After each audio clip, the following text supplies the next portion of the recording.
Mesdames et messieurs, bonjour. J'ai l'honneur de vous présenter aujourd'hui une partie de notre travail de recherche qui s'intitule « À effet du rapport molaire de polyéthylène glycol sur la pureté de la phase cubique et les propriétés morphologiques et luminescentes de la matrice GT3-AL2-GA3O12 dopée cérium préparée par la méthode Solgel ». Pour cela, j'ai adopté le plan suivant. Je commence donc par une introduction dont je vais vous parler sur quelques applications et l'objectif de ce travail. Puis, je vais vous présenter le protocole de synthèse des nanopoudres GAGG dopées cérium, après quoi je décrirai brièvement les techniques de caractérisation utilisées. Je passerai ensuite aux résultats obtenus et enfin je termine par une conclusion.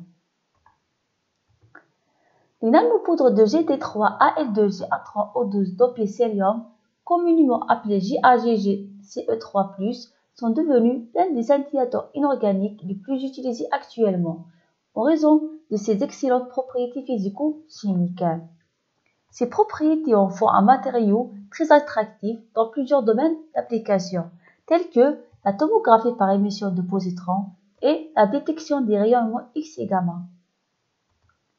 Les nanopoudres de GAGG dopées cérium peuvent être préparées par plusieurs méthodes chimiques, telles que la réaction à l'état solide, la méthode Pecchini, la méthode solvothermale et la méthode hydrothermale. Dans cette étude, on cherche à clarifier l'impact du rapport molaire de polyéthylène glycol sur la pureté de la phase, la taille des particules et les propriétés de luminescence du nanopoudre GAGG synthétisé par la méthode Solgel. Concernant le protocole de synthèse, des quantités stoichiométriques de nitrate de gadolinium, de nitrate d'aluminium et de GaCl3 ont été dissoutes dans 50 ml de l'éthanol, préalablement mélangé avec 10 ml de l'eau désionisée. Le mélange est mis en agitation pendant 1 heure à 50 degrés Celsius pour obtenir une solution transparente et homogène. Par la suite, des quantités appropriées de nitrate de cérium, de l'acétylacétonate et de PEG 400 ont été ajoutées aux solutions obtenues. 3 solutions ont été préparées selon le rapport molaire de PEG 400. Les solutions résultantes ont été ajoutées pendant 3 autres heures à la température ambiante. Après cela, on sèche à une température de 120 degrés pour avoir des exérogènes. Ces derniers ont été recueillis à 1300 degrés pendant 3 heures pour produire à la fin des nanopoudres GAGG dopées cérium. Afin d'étudier les propriétés de ces nanopoudres synthétisées, l'identification des phases a été réalisée à l'aide d'un diffractomètre à rayon X. La morphologie des particules a été observée par un microscope électronique à balayage et les spectres d'excitation et d'émission ont été étudiés à l'aide d'un spectrophotomètre à fluorescence. Passons maintenant aux résultats obtenus. Les spectres de diffraction des rayons X ont montré que la stabilisation de la phase cubique et la formation des phases secondaires sont affectées par le rapport molaire de PEG 400. D'ailleurs, les échantillons préparés avec un rapport de 0,5 et un rapport de 1 montrent la coexistence de 2 phases cubiques GAGG et orthorhombiques GAP. Par contre, la poudre synthétisée avec un rapport de 2, une seule phase cubique a été identifiée. Comme on peut voir sur ces figures, la phase cubique est dominante pour tous les échantillons synthétisés.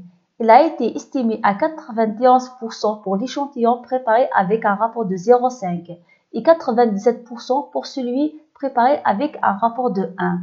Cela confirme qu'un rapport molaire de 2 est plus adapté à la stabilisation de la phase de GD3-AL2-GA3O12 dopée cérium. La taille des cristallites a été calculée en utilisant la formule de Debye-Scherrer. Comme c'est indiqué sur ce tableau, la taille des cristallites, le paramètre et le volume de maille diminuent en augmentant le rapport molaire de PEG 400. Concernant maintenant les propriétés morphologiques, ces figures montrent que les nanopoudres synthétisées se composent des particules de forme quasi-sphérique. Et d'après les distributions de la taille des particules illustrées dans ces encarts, la taille moyenne obtenue pour l'échantillon préparé avec un rapport de 2 est plus grande que celle des autres échantillons.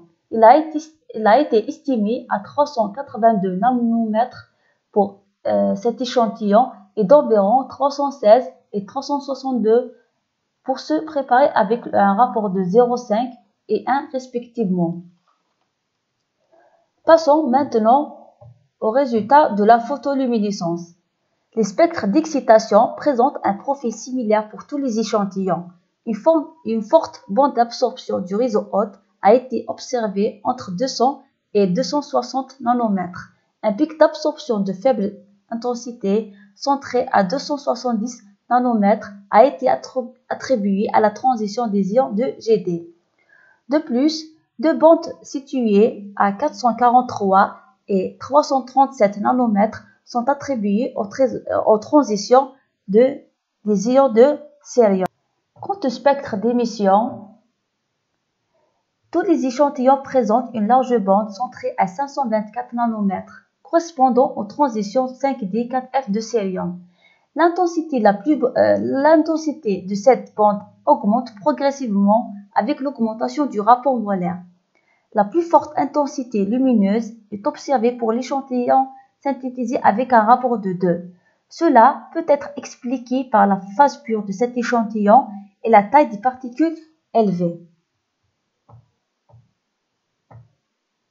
Pour conclure, les analyses de la DRX ont confirmé une phase cubique pure de l'échantillon préparé avec un rapport molaire de 2 et un mélange de phases pour se préparer avec des rapports molaires de 0,5 et 1.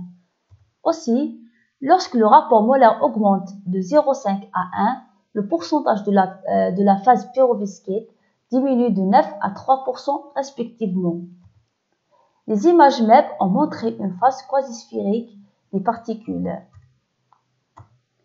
La taille moyenne estimée de ces particules a augmenté de 316 à 383 nanomètres lorsque le rapport molaire de PeJ 400 a été augmenté de 0,5 à 2.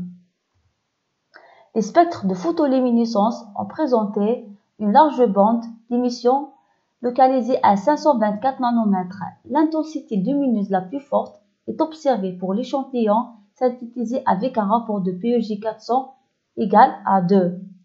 Ceci termine ma présentation et merci pour votre attention.